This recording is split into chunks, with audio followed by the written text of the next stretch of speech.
Hello everyone, मैं हूं अंबुज। आप देख रहे हैं गीकी अंबुज। दोस्तों, वीडियो में आगे बढ़ने से पहले मैं आपसे पूछना चाहता हूं कि आप का जो चार्जिंग केबल है वो कौन सा है, यूएसबी टाइप सी है या माइक्रो यूएसबी है या लाइटनिंग है। अगर आप सोचो कि सारे जो केबल्स हैं सबको एक कर दिया जाए तो फिर कैसा होगा। तो दोस्तों, इसी तरीके के कुछ चीज़ों पे बात कर रही है यूरोपियन यूनियन। यूरोपियन कमीशन है जो कि यूरोपियन यूनियन का पार्ट है। उन्होंने एक प्रपोजल रखा कि यूरोपियन यूनियन में जितने भी पोर्टेबल डिवाइसेज हैं सब में एक टाइप का चार्जिंग पोर्ट होना चाहिए। उन्होंने इसका ये भी वजह दिया कि इसके वजह से एनवायरनमेंट को इम्पेक्ट हो रहा है, क्योंकि पर ईयर हर साल यूरोप में 500 मिलियन नंबर ऑफ केबल्स को शिप किया जाता है, एक्सपोर्ट किया जाता है, और जिसके वजह से इन्वायरमेंट को काफी नुकसान हो रहा है। हर साल 11,000 से 13,000 टन का ई वेस्ट जनरेट होता है। तो उन्होंने इन्वायरमेंट को ध्यान में रखते हुए इस टाइप का एक प्रपोजल रखा और इसके लिए एक वोटिंग भी करी गई। जो वोटिंग का रिजल्ट आया वो 43:2 का आया। 43 लोगों ने फेवर में वोट करा और 2 लोगों ने फेवर में वोट नहीं करा। फेवर में वोट इसलिए करा गया कि यूरोपियन यूनियन में जितने भी मेंबर्स हैं सब चाहते हैं कि एक टाइप का चार्जिंग पोर्ट हो, जितने भी डिवाइसेज हैं सब एक ही केबल से चार्ज हो जाएं।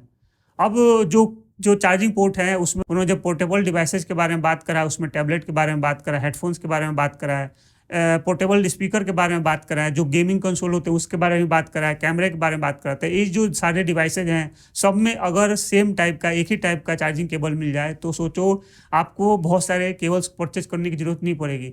जब आप परचेज करने जाओगे तो आप बोलो कि मुझे केबल नहीं चाहिए, तो केबल का जो प्राइस है वो कम हो जाएगा। तो इन सब के वजह से आपको फायदा होगा, लेकिन इन सब के वजह से क्या हो रहा है, एक एप्पल जो कंपनी है उसको नुकसान हो रहा है, क्योंकि एप्पल जो आईफोन्स हैं उसमें लाइटनिंग पोर्ट का इस्तेमाल करता है चार्जिंग के लिए, और बिलियंस ऑफ डॉलर हर पर साल जनरेट करता है केबल बेच के।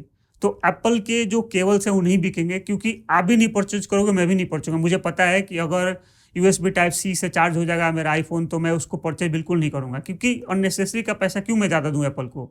तो ऐसे मैं जैसे सोचता हूँ ऐसे आप भी सोचते होंगे, बहुत सारे लोग सोचते होंगे। तो जो बिलियंस ऑफ डॉलर का हर साल रेवेन्यू जनरेट करता है सिर्फ केबल बेचकर, तो आईफोन को नुकसान होगा, और आईफोन इसके लिए अपोज भी करा है। एप्पल बोल रहा है कि मैं ऑलरेडी एनवायरनमेंट के लिए मैं काम कर रहा हूँ, और इस तरीके की चीज़ें आने की वजह से एप्पल को नुकसान होता है। तो एप्पल इसको काफ़ी अच्छे तरीके से डिफेंड करा है, लेकिन यूरोपियन यूनियन वाले एप्पल की बात मानते हैं या नहीं मानते हैं तो वो तो आने वाला टाइम बताएगा, क्योंकि अभी मई महीने में दोबारा से एक नए टाइप के प्रपोजल पे वोटिंग होगा। अगर उस वोटिंग में ज़्यादातर लोग फेवर में वोटिंग कर देते हैं तो जितने भी डिवाइसेज हैं सबके लिए एक रूल पास कर दिया जाएगा। मैं बता दूं कि कुछ डिवाइसेज हैं उसको एग्जेम्प्ट रखा गया, जैसे छोटे डिवाइसेज होते हैं, जैसे स्मार्ट वॉच हो गया, फिटनेस बैंड हो गया, जो बहुत छोटे डिवाइसेज होते हैं उसको एग्जेम्प्ट रखा गया, क्योंकि उसमें यूएसबी टाइप सी से चार्ज करना थोड़ा मुश्किल होगा, तो उसको बाहर रखा गया। बाकी जितने भी पोर्टेबल डिवाइसेज हैं सब में यूएसबी टाइप सी चार्जिंग आपको देखने को मिलेगा। तो जब से ये रूल इंप्लीमेंट हो जाएगा उसके बाद से 24 महीने का टाइम दिया जाएगा। जो भी कंपनी है डिवाइस मैन्युफैक्चर करती है उनको 24 महीने के बीच में ये जो गाइडलाइंस है उनको फॉलो करना पड़ेगा। अगर फॉलो नहीं करते हैं तो 24 मंथ्स के बाद से अगर उनके डिवाइस में USB type C charging port नहीं होगा तो उसको यूरोपियन यूनियन के कंट्रीज में उसको बैन कर दिया जाएगा। तो दोस्तों, मुझे ऐसा लगता है कि कोई भी कंपनी इस तरीके का पंगा नहीं लेना चाहेगी। यूरोपियन यूनियन में 27 कंट्रीज आती हैं, और कोई भी डिवाइस मैन्युफैक्चरिंग कंपनी है वो 27 कंट्रीज के मार्केटिंग रीच को खोना नहीं चाहता। इनफैक्ट एप्पल भी नहीं चाहेगा कि 27 कंट्रीज में वो एप्पल बैन हो जाए, तो एप्पल को इस बात को मानना ही पड़ेगा।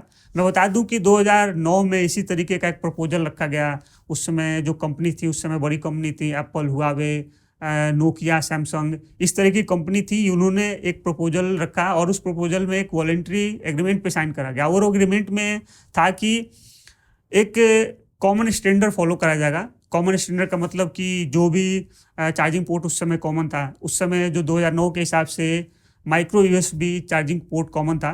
तो एप्पल के अलावा जितनी भी कंपनी हैं जैसे हुआवे, सैमसंग, नोकिया, इन सब ने माइक्रो यूएसबी जो केबल है, माइक्रो यूएसबी पोर्ट को अपने फ़ोन में इंप्लीमेंट कर दिया, और एप्पल उस समय गेम खेल गया। एप्पल के जो डिवाइसेज उस समय आते थे उसमें 30 पिन का चार्जिंग पोर्ट हुआ करता था, तो एप्पल अपने डिवाइसेज में 13 पिन का चार्जिंग पोर्ट रखा है, और साथ ही साथ एक अलग से अडॉप्टर लॉन्च कर दिया। वो adapter micro USB to 30 pin charging adapter था, क्योंकि एप्पल को ज़बरदस्ती बात नहीं मनवाई जा सकती थी, क्योंकि वो एक वॉलंटरी एग्रीमेंट था।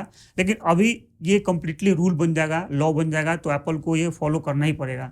दोस्तों, अब एप्पल गेम नहीं खेल सकता। तो अगर ये रूल यूरोप की कंट्रीज में लागू हो जाता है तो इंडिया में भी यूएस में भी और अदर कंट्री में भी इस तरीके का रूल लोग डिमांड करने लगेंगे कि लोग नहीं चाहते कि अननेसेसरी का पैसे खर्च करें। यूरोप की कंट्री में एक ही केबल चल रहेगा और इंडिया में मैं लाइटनिंग पोर्ट परचेज करूंगा, माइक्रो यूएसबी भी परचेज करना पड़ सकता है, तो मैं अननेसेसरी का पैसा क्यों खर्च करेंगे। लोग या तो गवर्नमेंट से डिमांड करने लगेंगे या कंपनी से डिमांड करने लगेंगे कि जो पोर्ट चाहिए या जो डिवाइस चाहिए उनको USB type C charging port वाला ही चाहिए। तो दोस्तों आप क्या चाहते हैं, आप वाकई में USB type C charging port वाला डिवाइस चाहते हैं या जो आपको मिला उसी से खुश रहना चाहते हैं, आप कमेंट बॉक्स में ज़रूर बताना। और इस वीडियो में इतना ही, उम्मीद करता हूँ आपको वीडियो अच्छा लगा होगा। अगर ये वीडियो अच्छा लगा तो लाइक करें, शेयर करें और अभी तक आपने चैनल को सब्सक्राइब नहीं करा तो सब्सक्राइब भी करें। Thanks for watching this and have a nice day.